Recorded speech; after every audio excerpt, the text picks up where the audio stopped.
Saya Muhammad Zaldi Rafiansyah. Saya Muhammad Faji Nugroho. Kami akan menjelaskan tentang latar belakang bagaimana masuknya Portugis.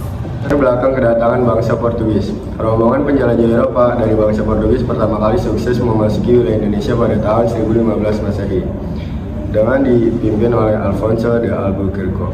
Sejarah mencatat orang-orang Portugis merupakan bangsa Eropa pertama yang memasuki wilayah Nusantara, tepatnya di Kesultanan Malaka. Sejak abad 15, bangsa Portugis telah menjelajahi lautan dan memiliki armada laut yang kuat. Ketika mengetahui Asia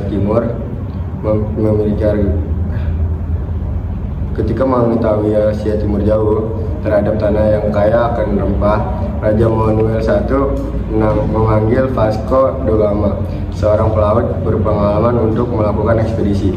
Tujuan utama ekspedisi Portugis itu untuk mencari rempah-rempah yang menjadi komoditas mahal di Eropa. Bangsa Barat menggunakan rempah-rempah sebagai bahan baku, obat, parfum, dan yang paling penting adalah untuk pengawet makanan dan bumbu masakan.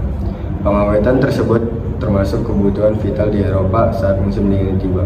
Ekspedisi yang dipimpin oleh Vasco da Gama mulai pada bulan Juli 1497 dari pelabuhan Lisbon. Rombongan kapal-kapal bangsa Portugis itu berusaha mencari wilayah sumber rempah-rempah ke Nusantara melalui rute yang pernah dilalui oleh Bartolomeu Dias. Rombongan kapal yang dipimpin oleh Vasco da Gama mengawali penjelajahannya dengan menuju kawasan yang kini menjadi wilayah Afrika Selatan itu. Di Tanjung Harapan, Vasco da Gama menyewa pelaut bangsa Moor yang pernah berlayar ke Asia Timur jauh untuk menjadi penunjuk arah. Pada tahun 1948, rombongan Vasco da Gama berhasil mencapai Calicut dan Goa yang merupakan wilayah India. Vasco da Gama kemudian tinggal di India karena mengira daerah tersebut adalah di Hindia Timur, negeri penghasil rempah. Namun setelah tinggal beberapa tahun, dia menyadari bahwa tempat tersebut bukanlah penghasil rempah yang sebenarnya. Portugis lantas memberangkatkan ekspedisi lanjutan di bawah pimpinan Alfonso de Albuquerque untuk menuju wilayah Malaka. Armada Portugis itu berangkat ke Malaka dengan menggunakan kapal yang dilengkapi dengan peralatan perang yang lengkap seperti senapan dan meriam. Pada tahun 1511, armada Portugis berhasil menguasai Malaka dan mulai memasuki wilayah kepulauan Nusantara yang mereka disebut dengan tanah India atau Hindia. Orang-orang Portugis pun segera mengetahui bahwa kepulauan Nusantara merupakan tanah penghasil rempah-rempah, terutama wilayah Maluku. Rombongan Alfonso de Albuquerque ternyata membawa ambisi yang jauh lebih besar daripada sekedar kulakan rempah-rempah.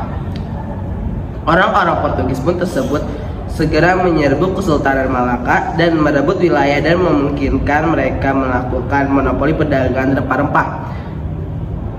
Mereka bisa melakukan monopoli itu karena menguasai pelabuhan penting di Selat Malaka, jalur laut utama dan yang menghubungkan wilayah Nusantara dengan dunia luar. Tidak heran setelah Portugis menguasai Malaka di tahun 1515, banyak pihak menentang mereka. Salah satunya adalah Kesultanan Demak dari Pulau Jawa yang mengirim armada laut ke Malaka pada tahun 1512 untuk memerangi orang-orang Portugis. Serangan yang dipimpin Pati Unus itu ternyata gagal mengusir Portugis karena memiliki persenjataan yang lebih lengkap dan maju secara teknologi. Portugis selalu berhasil meredam setiap perlawanan yang dilakukan oleh kerajaan-kerajaan di Nusantara. Hal itu pun membuat Portugis semakin kuat dan berusaha untuk terus memperluas daerah kekuasaannya di wilayah yang kini menjadi Indonesia.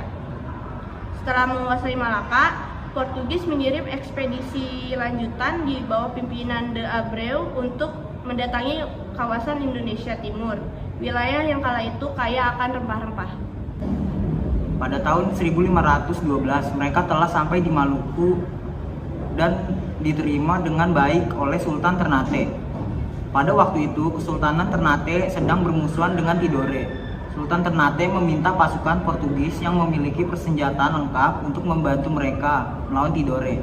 Sebagai imbalan, Portugis diizinkan mendirikan benteng dan mendapatkan hak monopoli perdagangan rempah-rempah di wilayah yang dikuasai Ternate. Dari Ternate, armada Portugis berhasil menguasai perdagangan rempah-rempah.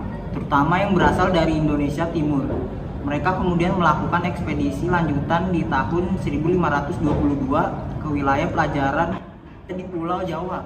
Rute perjalanan bangsa Portugis ke Indonesia dari Pelabuhan Lisabon, ibu kota Portugal. Para penjelajah Portugis menuju Tanjung Harapan, Afrika Selatan, lalu ke India Kalkut, kemudian ke Malaka, dan akhirnya sampai di Maluku. Jika diringkas, rute perjalanan bangsa Portugis ke Indonesia adalah Lisabon, Tanjung Harapan, India, Malaka, dan Maluku. Sekian atas presentasi kami dari kelompok 5. Wassalamualaikum warahmatullahi wabarakatuh. Thank you for watching.